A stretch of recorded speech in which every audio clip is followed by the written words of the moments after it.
Matatayog na gusaling itinindig kaakibat ng tradisyon, politika at sining. Ang mga gusaling ito, instrumento na ngayon sa pagtuturo ng kasaysayan. Ito ang naisipagpatuloy ng Intramuros, ang maipakilalang Philippine architecture sa bagong henerasyon.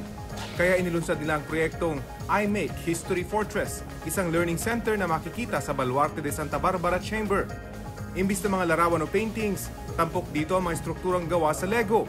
We were thinking of new ways on how to promote Intramuros aside from the traditional means. Nakatindig dito ang ilan sa mga kilalang struktura gaya ng Manila Cathedral, Metropolitan Theater, at ang pamosong Manila Hotel. Sa mga likhang ito, nagkaroon ng bagong bihis ang pag-aaral ng kasaysayan. It complements well with the historical backdrop of Intramuros. So there is no clash. It becomes complementary. There's harmony between the modern and the old. Sa ngayon, hindi bababa sa 10 Lego structures ang nakadisplay rito. Ang bersyon naman ito ng Quezon City Circle at Tubataha Reef, agaw pansin ng kulay.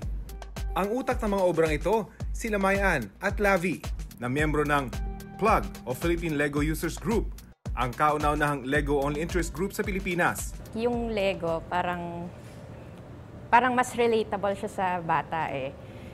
Para ipakita yung, kasi kung isipin mo, di ba, history pag sa bata parang ang boring naman.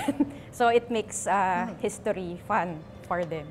Magkaiba man ang dahilan, parehong maagang namulat si Mayan at Lavi sa Lego building. As a kid, maghahanap ka ng laruan and all. Yung binigay talaga sa akin is Lego, which sparked my passion, not only for Lego building but also for plastic model building. Yung dad ko was an architect also. So, I'm an architect also ngayon. So, he influenced us nung maliliit pa kami. Every time na we have occasions, ang regalo talaga sa amin, Lego. Kasi gusto niya talaga ma-inspire and para maging creative din kami. Mas maliit man sa original, hindi rin basta-basta ang paglikha ng mga Lego builds. The complexity of each piece or each is pakikita mo na hindi siya makikita talaga on a regular box part. Ang tunay na buhay ng isang gusali, wala sa tayog at disenyo kundi sa mga taong tumatangkilik dito.